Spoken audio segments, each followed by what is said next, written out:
Olá pessoal, boa noite, tudo bem? Tudo certo? Então estamos aqui com a live das patologias virais. Eu sou Hortência, do Sistema de Ensino Gaúcho Escola São Francisco, de Caxias do Sul, aguardando vocês para nossa live, então, esperada, comentada. Bem-vindos nesse período aí de reclusão, um pouquinho mais de troca de informações. Bem-vindos. Aninha já entrou. Oi, amor, tudo bem? Amoreca. Arrumei um apelido pra ti, Aninha. Amora. Amorinha. Daí, pessoal, tudo bem? Bem-vindos para a live de hoje das patologias que acometem o sistema respiratório. Especificamente. Oi, Ju. Olá, Rodrigo. Tudo bem? Boa noite. Então, eu sou a professora Hortência, sou biomédica, sou prof, então, da SEG São Francisco. Tudo bem, galera? Boa noite. Vocês estão me ouvindo bem? Tudo certo com o som? Me respondam aí se está tudo certo com o som, com a iluminação, tudo bem?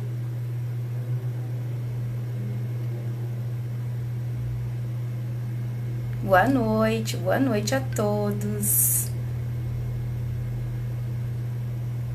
Beleza. Vocês estão conseguindo me ouvir? Estão conseguindo... Tá boa a iluminação para vocês? Tudo certo?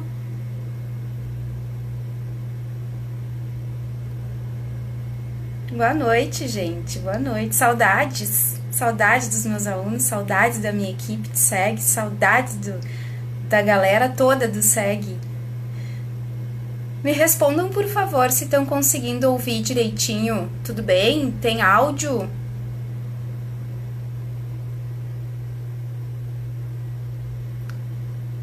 Ana, Vanessa, Camila. Oier. Tudo bem? Entrou minha Diri. Oi, Marli. Tudo bem? Oi, Maurício. Oi, Ju. Está ótimo? Tá, tem som então, beleza? Isto? Tá, ótimo. Então tá bom. Qualquer coisa vocês vão dando um aceno ali, tá? Cheguei. Isso aí, coisa boa. Ótimo. Então vamos lá, pessoal. Vou me apresentar mais uma vez para quem está chegando agora, então. Eu sou a professora Hortência, sou biomédica, portanto, e professora da SEG São Francisco, aqui da Unidade Caxias do Sul. E estou aqui, então, para a gente conversar um pouquinho mais sobre as patologias, especificamente as patologias do trato respiratório. Afinal de contas, né, nós estamos passando por um momento um pouquinho assustador, ou bastantinho assustador aí, e tem muita gente com bastante dúvidas, então eu quis aproveitar esse momento para a gente tentar esclarecer algumas dúvidas em relação às patologias virais, tá? O volume, se ele estiver muito baixo, vocês me avisem, mas vocês não reparem que professor grita mesmo, né? A gente tá acostumado em sala de aula, então a gente fala meio alto, tá bom? Então vamos lá. Obrigada pela presença de todos e agora. Pessoal, a gente vai falar sobre as patologias virais do trato respiratório e elas não são poucas patologias. Então, para começo de conversa, eu vou chamar assim uma memória e uma lembrança, vamos relembrar, porque relembrar é viver, né? A gente vai relembrar aí agora algumas características lá do ensino médio, tá? Então vamos puxar na memória. Eu sei que talvez tenha sido um pouquinho traumático esse momento, né? Do ensino médio ali, do antigo segundo grau, mas eu prometo que eu vou fazer bem legal para vocês não ficarem tão estressados com isso, tá? Vamos lembrar um pouquinho de biologia molecular, biologia celular e molecular. Vocês lembram que lá no ensino médio, a professora de biologia de vocês, que por sinal também sou bióloga, deve ter ensinado em algum momento lá que a célula humana, ela é composta de membrana, então uma camadinha externa que é a membrana, o citoplasma, que é aquele líquido geleificado que tem dentro, né, da célula, e o núcleo. E lá no citoplasma ainda tem as organelinhas, as organelas que têm funções muito parecidas com os nossos órgãos do corpo. Então, tem organelas que sintetizam proteínas, tem organelas que fazem a respiração celular, tem organelas que fazem a digestão celular. Não é estranho, né? Porque a célula, que é uma unidade bem pequenininha de vida, ela também nos imita, ou nós o imitamos também, porque ela é uma pequena unidadezinha que também tem as suas características. Por que eu preciso lembrar disso? Porque para eu falar de vírus, a gente vai ter que pensar o seguinte: vírus não é considerado um ser vivo. Vírus é um agente infeccioso, mas não é um ser vivo. O que são seres vivos? Bom, dentro da biologia, a gente classifica os seres como eucarióticos, e agora os alunos, os que estão assistindo aí, sejam meus alunos ou não, né, mas do SEG pelo menos, tem que lembrar o que é isso, tá? O pessoal leigo até dá para perdoar o esquecimento. Seres eucarióticos e procarióticos. Então, os eucarióticos são aqueles seres pluricelulares, tem mais de um tipo de célula. Por exemplo, nós temos células que formam a pele, células que formam o cabelo, células que revestem os órgãos, células que formam os ossos, células específicas do encéfalo, portanto do cérebro, células específicas do sangue. Então quer dizer que a gente tem mais de um tipo de célula. Já os procarióticos, que são os seres unicelulares, são, por exemplo, o grande grupo aí microbiológico, as bactérias. E os vírus, tadinhos, vai ver, é por isso que eles andam meio nervosos ultimamente, não tem grupo dentro, assim, específico da microbiologia. Na infectologia, eles são considerados, então, agentes infecciosos, eles não são seres vivos. Por isso que o vírus, diferente de células, não se multiplicam, não se reproduzem. Não existe o vírusinho lá e a viruzinha que se encontram e vão acabar formando uma família feliz. Não, tá? Os vírus, eles se replicam. Então, vírus são agentes infecciosos capazes, então, de penetrar na membrana, através da membrana celular nossa, o seu material genético. Aí, dos vírus, pessoal, a gente tem duas classificações básicas, assim, só a termo de entendimento. Alguns têm DNA. DNA é material genético, né? Que tá lá guardadinho no núcleo das nossas células. O vírus não tem núcleo, tá? Ele tem o seu material genético esparso ali. E RNA, que é outro material genético. Então, a gente tem grupos de vírus que são DNA, que tem DNA, e grupos de vírus que são RNA. Os vírus podem ser envelopados ou não. O que é isso? Bom, além da membraninha que eles têm, além dessa membraninha, eles têm mais uma capinha de proteção que os reveste. A ausência ou presença dessa capinha que reveste o vírus é chamada de envelope. E ela tem o objetivo de guardar aquela preciosidade da herança genética do vírus. Claro, o vírus também vai tentar, na natureza, se perpetuar, se replicar. Então, o vírus não se reproduzem, eles se replicam, certo? Então, passando por essa... Eu fiz um roteiro aqui pra gente seguir, porque senão a prof viaja, tá? Então, o que acontece? Os vírus, na verdade, eles não vão se reproduzir, vão se replicar, e eles são invasores celulares obrigatórios. Isso quer dizer que para um vírus conseguir ter a sua função especificada, a sua atividade realmente, ele precisa então de uma célula animal para poder inocular ali o seu material genético. E é por isso que alguns deles nos dão medo, principalmente aqueles da capinha. Lembra aqueles que tem a capinha lá, aquela capinha de reforço, né? Aquela máscarazinha onde ele se esconde, que se chama envelope, tá? Então, hoje a gente vai tratar de alguns tipos de vírus, principalmente os que acometem o trato respiratório, para a gente tentar diferenciar um pouquinho, além de aprender, o que são vírus um pouquinho mais preocupantes e outros nem tanto, já que nessa época tá cheio de dúvidas aí, tá bom? Bom, as nossas células, o nosso corpo, um organismo adulto, ele tem aproximadamente 10 trilhões de células, nos mais diferentes tecidos, epitelial, glandular, ósseo e assim por diante, sanguíneo, tá? Então, a gente tem ao todo aqui, ó, do topo até a pontinha do pé, a gente tem aproximadamente 10 trilhões de células. E os vírus, pessoal, alguns gostam do trato respiratório, outros gostam do trato gastrointestinal, outros preferem ficar só na corrente sanguínea. Depende da carinha, da estrutura desse vírus, ele vai se instalar em algum tecido ali específico do gosto dele. Assim como a gente, quando a gente vai morar em algum lugar, a gente escolhe um bairro de agrado, uma casa com um determinado agrado, com uma determinada posição solar, com um determinado jardim ou um apartamento. Assim são os vírus, porque nós somos, aos olhos dos vírus, apenas hospedeiros. A gente hospeda eles, querendo ou não, tá? Que normalmente é não querendo, né? Tá bom? Então, o que acontece? Quando eles penetram no nosso organismo, eles podem causar 2 tipos de lesão celularmente falando.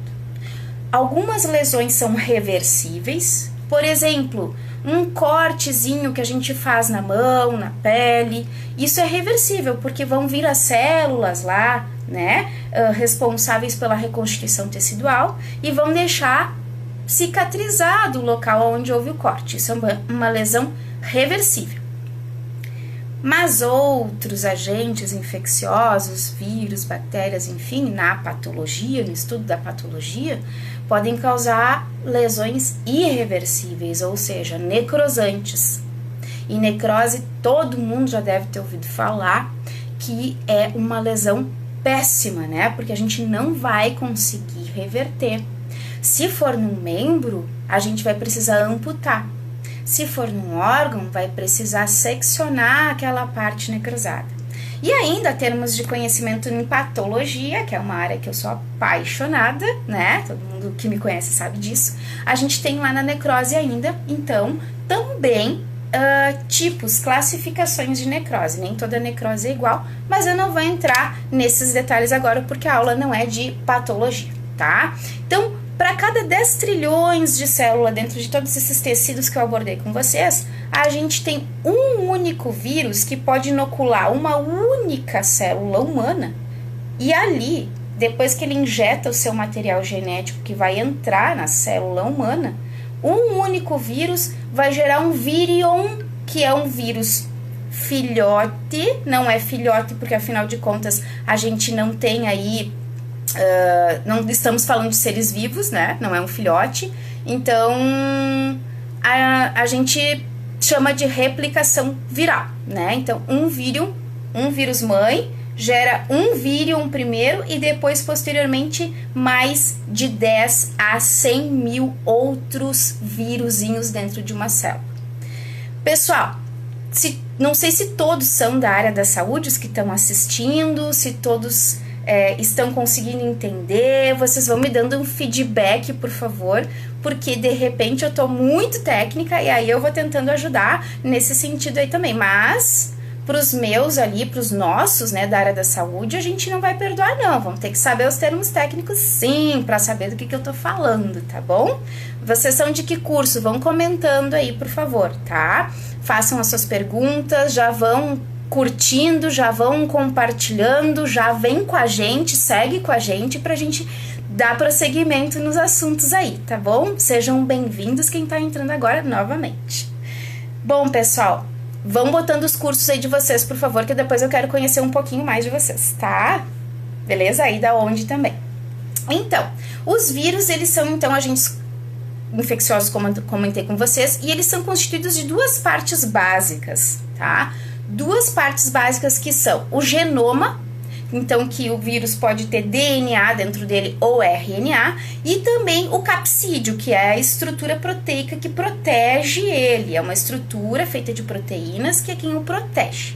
E como eu expliquei antes, alguns são com capinha, que são envelopados, e outros sem capinha, não tem o envelope. Tá? Um exemplo de vírus RNA, ou seja, tem dentro dele lá o RNA, o material genético de RNA, envelopado, ou seja, bem protegido, é o nosso atual aí coronavírus, tá? O que vai depender de um vírus fazer mal para um paciente, para o sujeito, ou simplesmente passar pelo sistema imunológico e adeus, nunca mais, né? Vai depender de alguns fatores virais e alguns fatores do hospedeiro, ou seja, do paciente. Vocês já devem ter ouvido falar aí, o pessoal, sobre os grupos de risco, né? Todo mundo já tá meio que aprendendo o que é grupo de risco. Não até tanto por nós, mas a TV tá fazendo essa função, né? Porque afinal de contas a gente não tá mais conseguindo sair muito, então a gente tá aproveitando outras formas de aprender aí à distância de algum jeito. A TV tá sendo uma delas, né? Mas o que que acontece?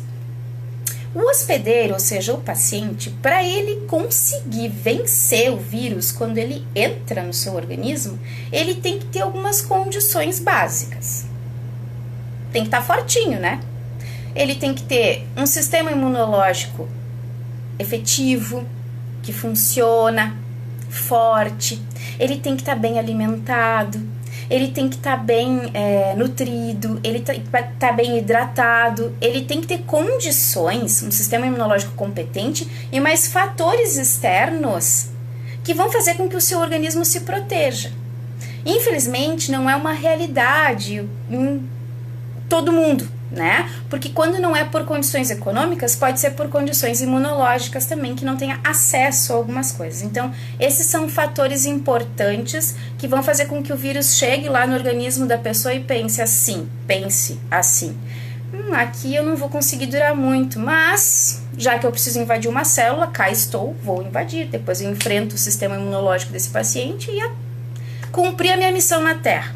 Agora, nos grupos de risco, que são aqueles que têm comorbidades, e o pessoal aí me diga o que são comorbidades. Ó, tem gente começando o curso técnico de enfermagem, tá amando, coisa boa, parabéns, Janete, isso aí, eu acho que tu vai adorar ainda mais aonde tu tá estudando, tu vai amar, te garanto, até eu tô pensando em fazer. Então, o que acontece, gente? A gente tem o sistema imunológico comprometido naqueles grupos de risco que a gente chama pessoas que já têm comorbidades. O que são comorbidades aí, gente? Alguém me responde o que são comorbidades, por favor, que eu me esqueci. A prof tá esquecida. Pessoal do técnico de enfermagem, cadê os meus das análises clínicas? Radiologia, que hoje o assunto também vai abordar aspectos radiológicos. Cadê? O que são comorbidades, meus amores? Olha, vou aguardar, hein? Comorbidades. Doenças associadas. Isso aí, Cassio, muito bom, ótimo. São doenças de base, né? São patologias que já estão no paciente e que estão independentes, não são ligadas à infecção viral. Por exemplo, diabetes, hipertensão, doente renal crônico, e tem questões fisiológicas, como por exemplo a idade, né? A idade, se é muito pequenininho, se já é uma pessoa de maior idade, se é uma gestante. Tem outros aspectos farmacológicos associados à patologia, como é o caso dos pacientes quimioterápicos. Então, todos esses fazem parte de um grupo de risco que a gente tem que ter maior atenção, junto com aqueles que também não são grupo de risco e que exigem a nossa atenção, como todo paciente que a gente atende, certo? Então, essas são especificidades do hospedeiro que vão fazer com que o vírus tenha sucesso ou não. E aí também existem as especificidades virais, que na infecto e na imuno a gente chama de graus de virulência. O que é graus de virulência? A capacidade que o vírus tem de penetrar ali na célula do hospedeiro e realmente causar um determinado estrago. Ou seja, além de ele ser envelopado, que já ajuda nisso, além de ele ser um vírus ou RNA ou DNA, além de ele ser cheio de espículas, sabe? Tipo aquela coisinha lá, eu não me lembro se é uma frutinha ou não, mas a mamona, né? Que a gente joga e gruda na roupa da pessoa. Os vírus também são assim, alguns deles, né? Quando eles são muito espiculados, tem uma coroa muito grande ao seu redor, isso facilita a sua fixação no tecido, na célula do paciente, do sujeito, para posteriormente injetar o material genético. Então, essas são especificidades virais que fazem com que o vírus realmente vá ter a efetividade. Além de ele ser um enganador do sistema imunológico, porque todo mundo já deve ter ouvido falar sobre janela imunológica. Sabe o que é a janela imunológica? O pessoal aí sabe o que é a janela imunológica. Quem não sabe, pergunta. Quem não sabe, pergunta. O que é janela imunológica? Vamos, gente, vamos, quero saber o que é janela imunológica. Tá aqui, hein? Faz tempo que eu não dou aula em sala de aula, eu tô assim. Por favor. Obrigada. Poder de virulência, quem é que lembra? Isso, Tati. Quem é que lembra? Me ajuda aí a perguntar. O que é a capacidade de virulência? A capacidade maior de virulência é aquela que o vírus consegue se replicar em tempo recorde em relação a alguns outros. Obrigada, Ana. Em tempo recorde em relação a alguns outros, e também a sua capacidade de fixação na célula do hospedeiro. Tem alguns vírus que se fixam e vão embora. Tem outros que fixam e ficam. Tipo amor platônico. Esquece, vamos lá. Modificação viral, pessoal. Além de tudo, os vírus ainda têm uma outra propriedade. Lembram de quando começou todo esse episódio do coronavírus? Foi lá em dezembro, né?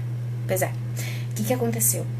De lá pra cá, quando ele foi passando os continentes, ele saiu da Itália, daí depois ele foi pra França, depois ele foi pra Alemanha, e depois ele chegou nos Estados Unidos, e depois ele já tá no Brasil e assim por diante. Ele não é mais o mesmo que tava lá, em Wuhan, no ápice viral.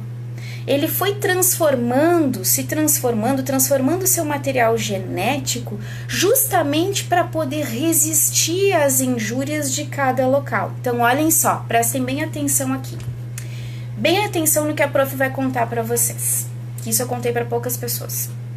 Os vírus, quando eles iniciam num determinado local, uma cidade, um continente, uma província, como foi o caso da China, né, em Wuhan, ele entrou no paciente zero. O paciente zero é aquele primeiro paciente infectado com aquele vírus. E aí, ele entrou lá no organismo do paciente, ele pegou a célula respiratória do paciente, olhou para ela e começou a analisar. A estrutura de membrana dessa célula é assim, o núcleo dessa célula é assim, as organelas dessa célula é assim, nesse paciente, tá? No paciente zero. Então, eu vou entrar, e aí ele entra, senta na membrana celular da célula, depois de já ter estudado ela, injeta o material genético dentro dela, e aí ele passa para os próximos virions, que são os filhotes virais que estão criando dentro da célula, a informação de como aquele paciente é. Se ele é hipertenso, se ele é diabético, se ele tem asma, se ele é, enfim.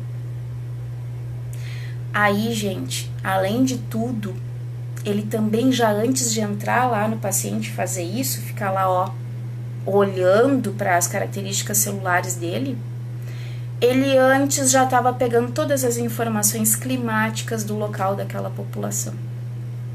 Então vejam que da China para cá, toda a trajetória que o corona seguiu é uma trajetória longa, com culturas diferentes, hábitos alimentares diferentes, hábitos culturais diferentes, características genéticas diferentes.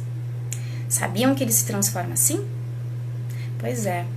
Quem não sabia, bota aí não sabia e já anota, já era para ter sentado aí com um caderninho. Eu tenho um caderninho aqui do meu ladinho também que eu tô anotando as minhas coisas, tá? Eu tava olhando a aula do professor Adriano Guma ali e tava anotando algumas questões que eu tinha dúvida e consegui esclarecer bastante, tá? E aí, pessoal, o que acontece? Nesses casos assim, ali ó, a Tamires está dizendo que tem gente achando que não é sério o Covid-19 porque tá sintomático, né? Todo cuidado é pouco na quarentena. Depois eu vou chegar lá e vou falar um pouco melhor disso aí, tá? Sobre sintomas e ausência de sintomas. Mas vejam bem que, olha ali, ó, o pessoal não sabia. Ótimo, então eu já consegui trazer uma novidade para vocês. O vírus vai mudando de um local para outro. E também muda de uma comunidade para outra, por isso que existe a transmissão comunitária. Ele pega as características de uma determinada comunidade e se adapta em relação a isso, para vocês verem como ele é espertinho. Por exemplo, pessoal, quer ver? É bem simples de fazer uma relação. Pensem comigo. pessoal da enfermagem, das análises e até mesmo quem não está fazendo curso nenhum, mas está aqui nos prestigiando, e espero que venha conhecer as nossas escolas, pessoal. Vem conversar com a gente, conhecer as nossas escolas, que vocês têm muita coisa para explorar ainda, tá? Em todas as áreas que a SEG oferece. Mas assim, pensem o seguinte, do norte do país ao sul, é tudo igual? O clima é igual? A alimentação é igual? As questões econômicas de saneamento básico, será que são iguais? Não são, né? Não são. Então, o que que acontece? Isso tudo aí também faz com que a gente pense, pessoal, que o vírus, para poder se replicar com sucesso, ele estuda a nós e a nossa região. Então, a gente não tá com o mesmo Covid que veio lá de Wuhan. Não tá. E depois eu vou falar dele, tá bom? Então, isso é uma característica que eu queria comentar com vocês. Ele estuda o clima do local, as nossas condições econômicas e tudo mais, tá? Como é que acontece a replicação viral? Bom, prof, tu comentou que ele vai lá, senta na membrana da célula e injeta lá dentro da célula humana, né, o seu material genético. Sim, isso aí, ó, teve uma prof ali que explicou que o vírus é mutante. Exatamente, é uma característica viral. Ele muda, né? Ele precisa se perpetuar, tá, pessoal? Vai chegar, assim, em todos os lugares, mas nem todo mundo vai ter sintomas. Mas eu já vou falar disso. Acalmem o coração, que eu já falo disso. Vou falar agora da replicação viral, tá? O que que acontece? A replicação viral, ela tende a uma expectativa de curva, tá? Uma característica, perdão, de curva. Então, o que que acontece? O vírus, ele começa num tempo zero, ele tá lá na superfície, ou eu tô conversando com alguém e esse alguém tá contaminado, tá? E aí, olha ali, ó, nós temos a Tamires, então, que fez análises clínicas e tá fazendo enfermagem. Ai, que bom, Tamires, perdão, parabéns, parabéns. Estudar é sempre preciso, é uma coisa que ninguém tira da gente. Excelente, meus parabéns, tá? E aí, o que que acontece? Oi, pessoal da SEG de Cruz Alta, tudo bem? Um beijo. Beijo. O que que acontece? Na curva de replicação viral, a gente tem o tempo zero, que é quando o vírus está ou na superfície, ou quando a gente está conversando com alguém que já está inoculado com o vírus e nos passa pela conversa, pela dispersão de gotículas, tá? Nos passa essas partículas virais. Então, esse é o tempo zero da replicação viral. Nesse tempo zero, até mais ou menos o quarto, botar a primeira semana para fechar assim, o que que acontece? Ele começa a fazer a sua replicação viral. Então, ele começa com o primeiro vírus. Lembra do primeiro vírus? Célula mãe, vírus mãe, inoculou material genético, formou o primeiro filhotinho aqui dentro da célula animal. Agora, esse primeiro filhotinho vai começar a pegar as características da célula animal. Lembra que eu falei? Se o paciente é hipertenso, se ele resiste a altas temperaturas ou não, se ele toma medicação. E antes de ele começar a replicar novos irmãozinhos, isso se chama lá na curva de replicação viral o tempo de latência. É o eclipse dentro da curva viral, tá? Posteriormente a isso, ele captou, já começou a formar os primeiros irmãozinhos dentro da célula, agora ele começa a encher a célula de outros gêmeos que nem ele. E o que que acontece com a célula quando chega lá, passou do período de latência e está subindo exponencialmente, que é na curva de replicação viral, é uma fase que a gente chama de fase de crescimento exponencial. Saiu da latência, período de eclipse, e foi lá para a curva de replicação viral exponencial. Agora, exponencial é a grande quantidade de vírions que estão surgindo dentro da célula animal, e de tanta que tem, vai chegar no ápice, que vai estourar a célula animal. E depois que estoura a célula animal, o que que vai acontecer? Vai liberar um monte de vírusinhos. E esses vírusinhos vão infectar a próxima célula vizinha. Lembram? Todo mundo já deve ter visto, ou se não viu, tenta pesquisar depois para poder fazer sentido.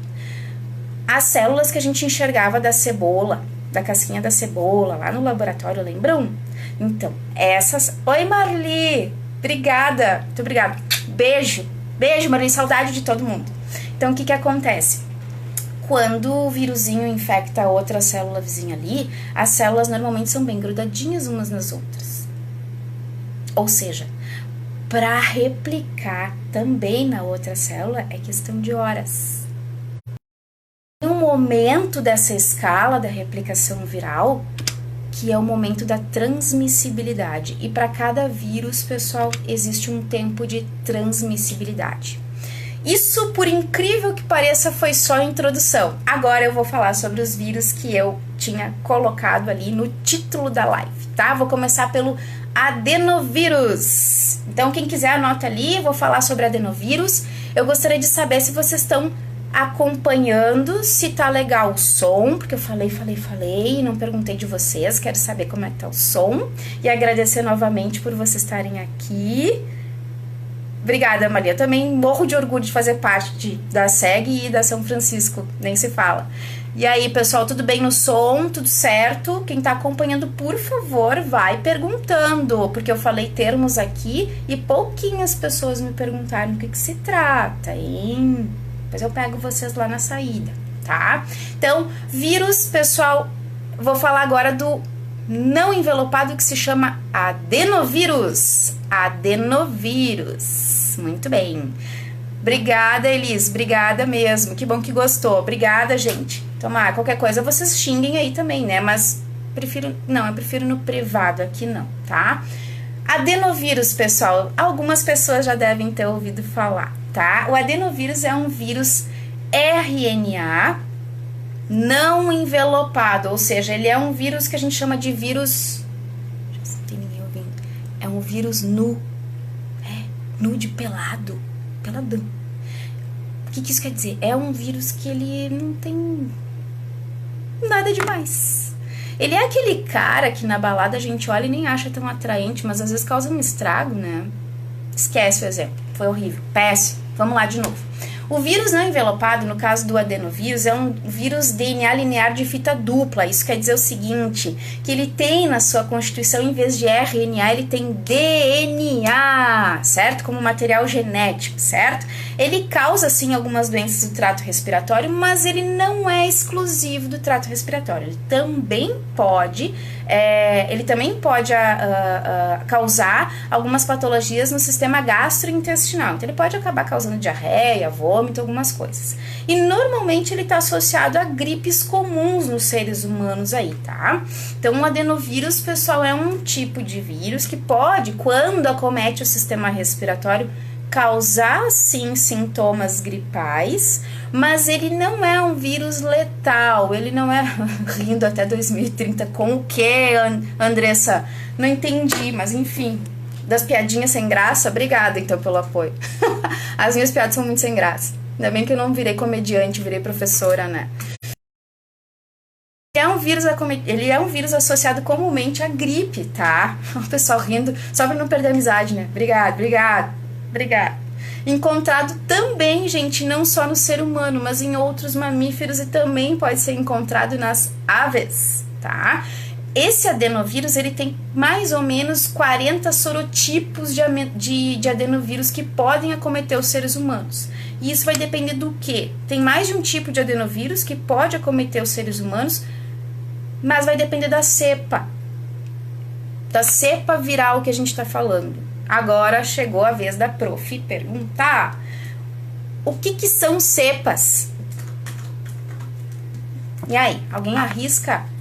Alguém aí da enfermagem, das análises, os meus amigos que estão me assistindo também podem responder, tá? Comunidade externa aí também pode responder. Não sei a externa por quanto tempo, mas pode responder. Cepas, meus amores, o que são? Camila, Maurício, Ju, Vanessa, pessoal aí que sempre acompanha as minhas aulas.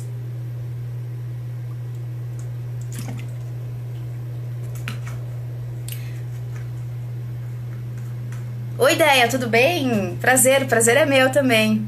Isso, Jana, vai anotando aí, tá? Cepas, pessoal, são o seguinte, ó. Vou usar um nome comum porque era o nome da minha mãe, tá? Então, é um nome comum, mas é especial também. Maria. Quantas... Não sabe, ó. Isso aí, Beatriz, obrigada por me responder que não sabe. Isso aí, me estimula, tá? Falem comigo, por favor. Eu ando carente nesses dias aí. Por favor. Cepas, pessoal. Vamos pensar nas Marias. Quantas Marias existem no mundo? Também não sei. Não sei quantificar quantas Marias existem, tá? Mas eu sei que existem algumas aí, né? O que acontece?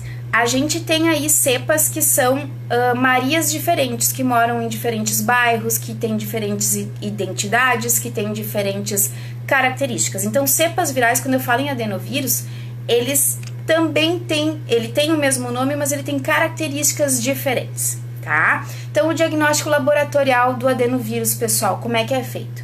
Olha, normalmente ele é feito por método de imunofluorescência no laboratório, que é um exame especificamente da imunologia, tá? E também pode ser feito por PCR, tá?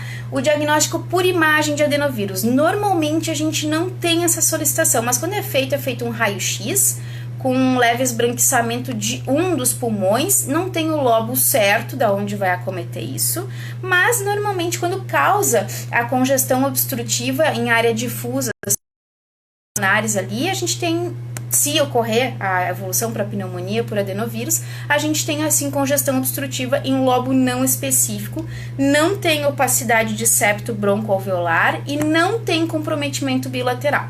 Tá? E a intervenção da enfermagem, só para sintomas mesmos, para tratar principalmente pacientes pediátricos. Adenovírus foi, vamos chamar o influenza.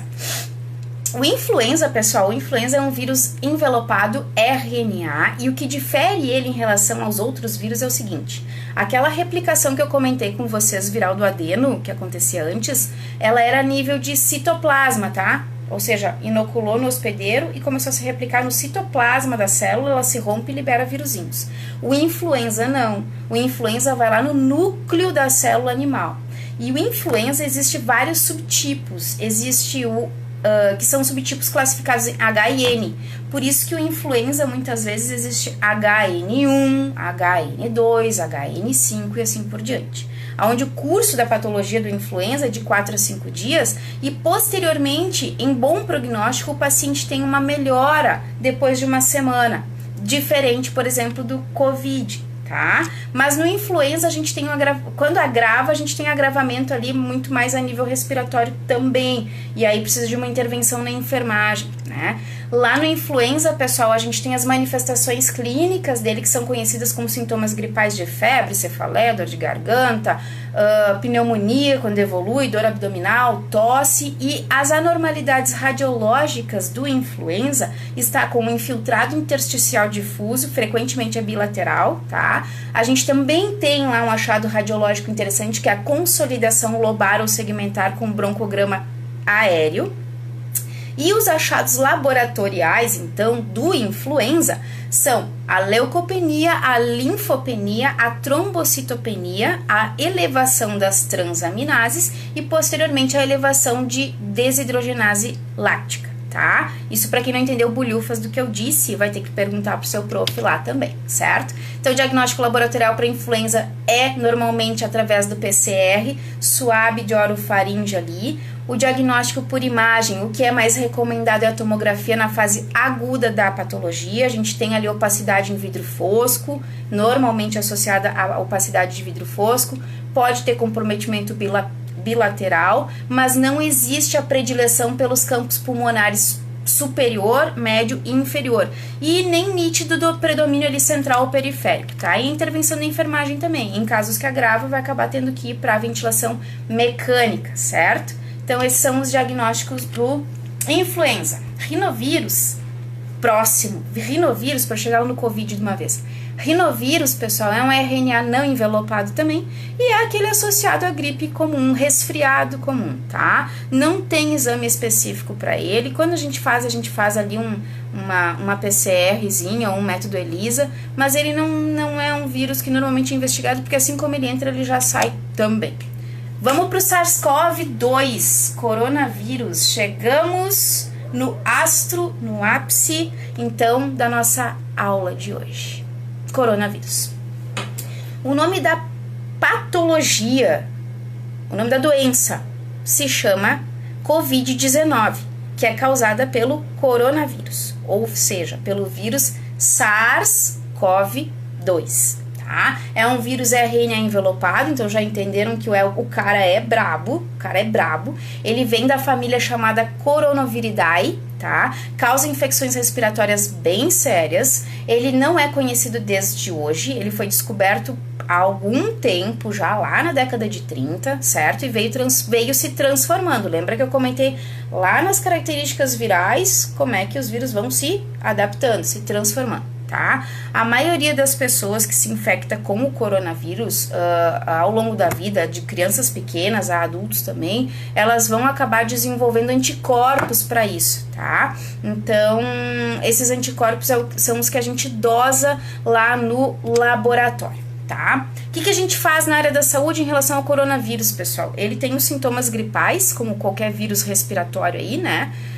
Do SARS, certo? E a gente tem as amostras ali que são as amostras do trato respiratório inferior, ou seja, eu tenho trato respiratório superior, nariz, faringe, e inferior, pulmões, certo? Então, preferencialmente, a gente pega lá quando o paciente está com suspeita e sintomas bastante fortes de Covid, a gente vai lá coletar, junto com a equipe do técnico de enfermagem, equipe de enfermagem, equipe médica, a gente vai coletar as amostras respiratórias, escarro, broncoalveolar, a gente vai orofaringe, suave com orofaringe, da nasofaringe também, isso tudo a gente vai fazer a coleta para depois aplicar uma técnica que se chama PCR em tempo real, certo?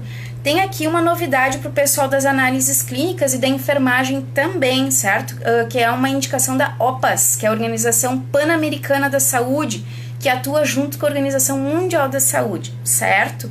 Que é a seguinte, pessoal, para a gente coletar, se a gente coletar hoje uma amostra de um paciente com sintomas fortes e que veio procurar o serviço de saúde, a gente tem que... O que é? Já tem uma cantora chamada Corona. Não sei, tem? Não sabia. Que horror. Que horror, que nome horrível. Bom, o que acontece? Se não dá tempo de fazer a coleta e mandar imediatamente para o laboratório, pessoal, essa amostra tem que estar congelada a pelo menos menos 70 graus Celsius até que seja possível o PCR em tempo real dessa amostra, tá? Então, o pessoal da enfermagem, do técnico de enfermagem, da medicina, o pessoal da saúde, por favor, atentem para esse detalhe. Essa amostra não... Ela fica congelada e ali ela pode ficar pelo menos até 48 horas, tá? Para vocês, então, especificamente os termos técnicos aí, os marcadores laboratoriais para gravidade de coronavírus, ou seja, o paciente chegou estável, mas teve uma piora posterior ao 7º dia até o 10º dia, por isso que o paciente com Covid, ele pode acabar ocupando muito tempo os leitos, tá? Então, é um paciente que fica e ocupa leito por um bom tempo, pelo menos uns 20 e poucos dias. O que nós temos lá de marcador laboratorial para sinalizar gravidade por SARS? Leucocitose com linfopenia, aumento do dímero D, a piora na função renal, então a gente vai ter aí creatinina e ureia, né, comprometidas na função, marcadores de função renal aí, e aumento de ferritina, tá? Qual é a sacada do corona? A sacada do corona é a seguinte: ele entra no sistema respiratório do paciente e começa a inflamar tudo. E uma inflamação, pessoal, ela vai gerar uma resposta imunológica exagerada. Principalmente no caso do corona, já que ele é todo especulado, ele é todo mal encarado, assim. Pensa, o pessoal da imunologia ali, as células imunológicas vão enlouquecer, tá? Então, o que acontece? A gente tem que cuidar em relação a isso, porque vai cronificar o quadro do paciente, porque vai causar uma resposta inflamatória exagerada, principalmente por causa da ação do nosso sistema imunológico. Já que ele vai estar tão comprometido em combater o corona, ele vai causar uma inflamação tão grande que vai obstruir os pulmões. E aí, o paciente vai começar a ter uma piora posterior ao 10º dia da infecção. Entrou o vírus, pegou a célula pulmonar, injetou seu material, formou o primeiro vírus, começou a formar outros virusinhos com toda a informação em relação àquele paciente ali, estourou, lisou, o nome disso é lise celular, quando ela rompe, libera novos vírus e vão infectar a célula vizinha. E, gente, é um que vai gerar 100 mil outros vírus até a próxima célula. Tu imagina eles aqui, a gente conversando bem de pertinho, enfim, mas bem de pertinho, e tá liberando aí um monte de vírus pelo sistema respiratório. Então, a gente tem que cuidar, é um vírus sério, não é bobagem, tá? A gente tem aí Tem sérios comprometimentos. Os pacientes têm demonstrado, principalmente, uma piora posterior ao 10º dia, tá? Buenas! Agora eu vou falar sobre os aspectos de imagem. Lá o pessoal da radiologia. O pessoal da radiologia normalmente se pede, então, para SARS-CoV, a gente tá pedindo TC, né? Tomografia de tórax, tá? O que apresenta lá na tomografia de tórax do paciente com gravidade já, né? Isso são estudos desde Wuhan até agora, certo? Com o comprometimento respiratório. A gente tem a opacidade em vidro fosco, então, que pode estar associada ou não a um espessamento do septo inter e do intralobular. A gente tem os pequenos focos também observados ali de consolidação de permeio. A gente tem algumas áreas de consolidação alveolar com broncogramas aéreos ali, então também é algo observado dentro da TC, tá? Alterações bilaterais, quer dizer que os dois pulmões são comprometidos, e predileção por periferia, tá? Do parênquima, não necessariamente pelo seu interior, mas pela periferia, então, do nosso parênquima aí, certo? De SARS-CoV, pessoal, é isso. De vírus, é isso. Falei bastante, eu acho que me passei até quase, né? E agora eu vou abrir espaço para as dúvidas, tá?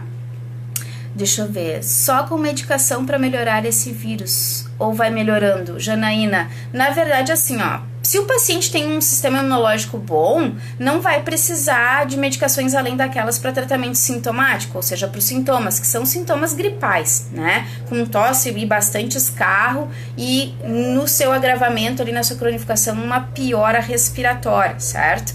Mas medicação até o presente momento a gente não tem nada que seja específico para COVID, né? Não tem ainda nada específico sobre, somente para sintomas mesmo, certo? O pessoal da radiologia tá adorando a aula. Ai, que bom, fico bem feliz. Falei uns termos meio tensos aí, mas é justamente para vocês irem procurar, é para estudar mesmo, tá? É isso aí, estamos com tempo para estudar, para correr atrás, né? Obrigada. Um beijo, Hanna, obrigada. Então, pessoal, assim, para tratamento de sintoma, somente os medicamentos aí que são indicados pelos médicos, não vai tomar nada também por conta, tá? E se o paciente for internado, daí quem vai lidar com isso, quem vai tratar disso é o médico assistente ali junto com a equipe dentro do hospital. Se você tá com sintomas gripais, enfim, e não tá sabendo muito bem hoje se é gripal, se é mito ou verdade que o vírus pode se pegar só pelo ar sem ter contato com alguém que tenha vírus? Não.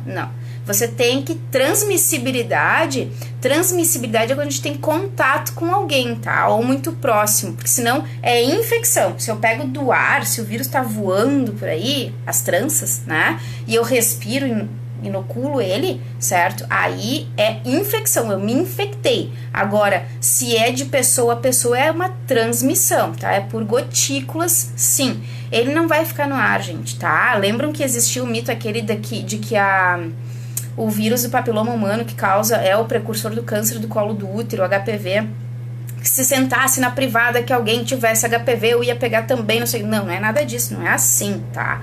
Pra ele tem que penetrar numa célula, então não dá pra eu simplesmente não ter contato com isso, tá? O corona tem uma característica, ele gosta de superfícies também, não é só pelo contato, tá? Ele fica nas superfícies metálicas, de vidro, e até existem estudos de condução por água também, tá? Mas isso são só estudos.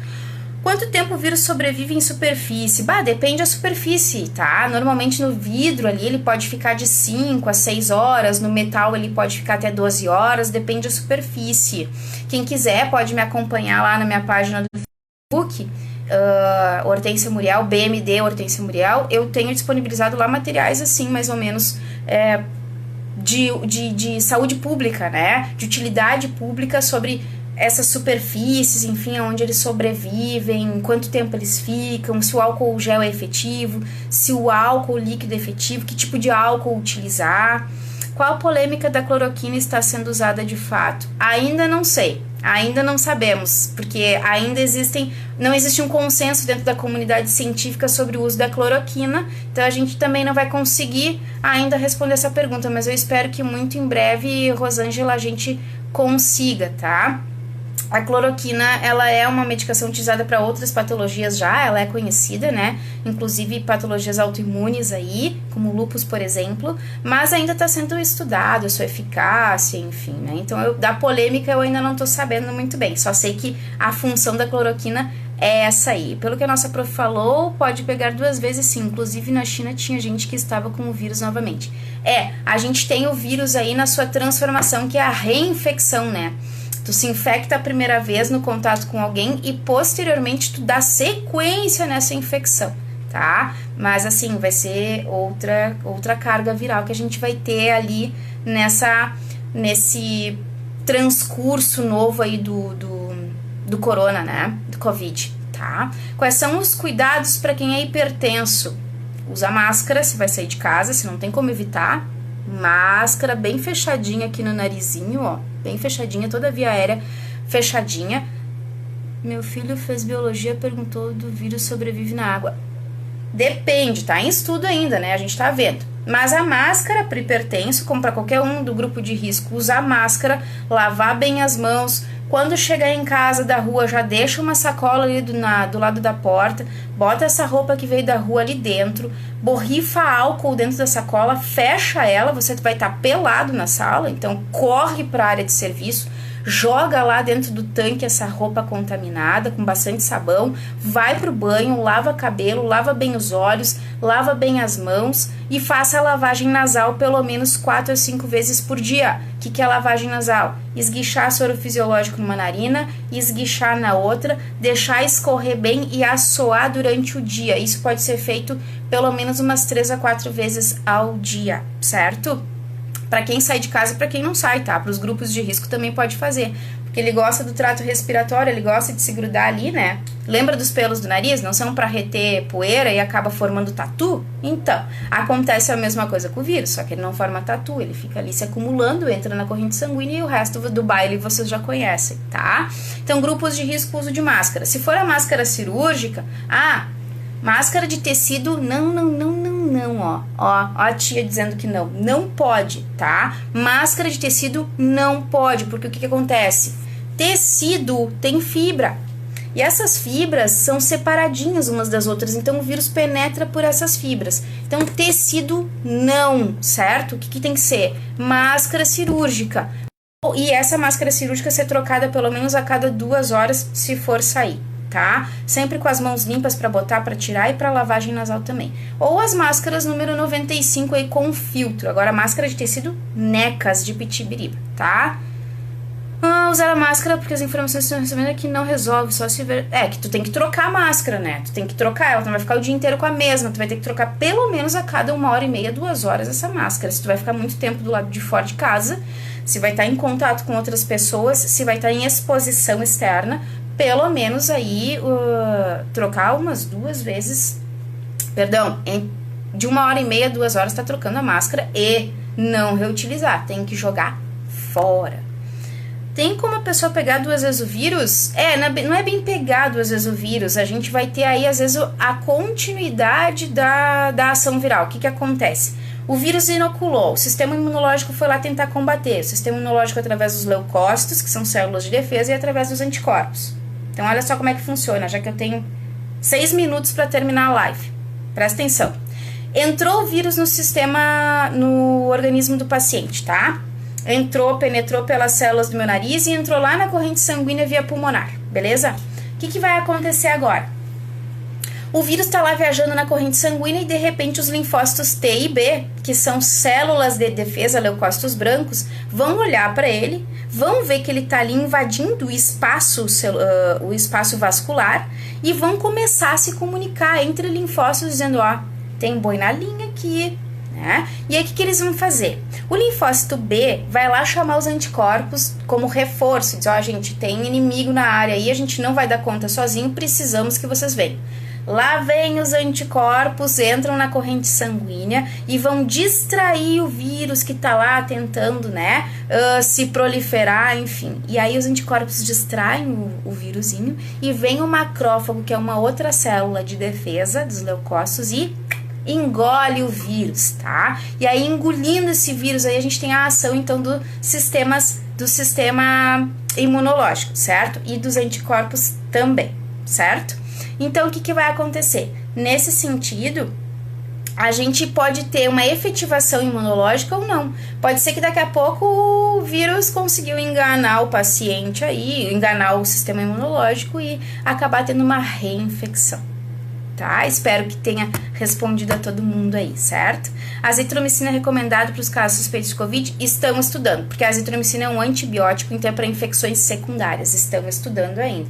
Quanto à farmacologia, vocês fiquem tranquilos, talvez numa próxima live a gente pode falar um pouquinho mais, eu me prontifico sim, posso estar falando um pouquinho mais, e qualquer coisa vocês procurem por ali. Queridos e queridas, muito obrigada pela audiência. Se eu falei muito ligeira porque o tempo é curto, tá? Mas foi um prazer estar aqui dividindo os meus conhecimentos com vocês, um prazer responder as perguntas. Lembrem de acessar o ambiente virtual de aprendizagem para continuar os estudos nesse momento que a gente está tentando ficar um pouquinho mais pertinho de vocês através dessas lives. Então, por favor, acessem o ambiente virtual de aprendizagem lá na página do SEG, vai ter a abinha do AVA, entra lá, qualquer dúvida procura a sua equipe do SEG e eles vão estar com certeza dando o suporte necessário para todos vocês. No mais, eu agradeço muito, imensamente toda a equipe do SEG, principalmente da minha unidade. Um beijo para Ana Paula com todo o carinho do mundo, para a Camila, para o Maurício, para a Marli, para as Frans, para os meus colegas, para os meus queridos alunos, para o Matheus pela oportunidade e muitíssimo obrigada por tudo. Gente, tô com vocês, o SEG com vocês também, qualquer coisa a gente tá à disposição.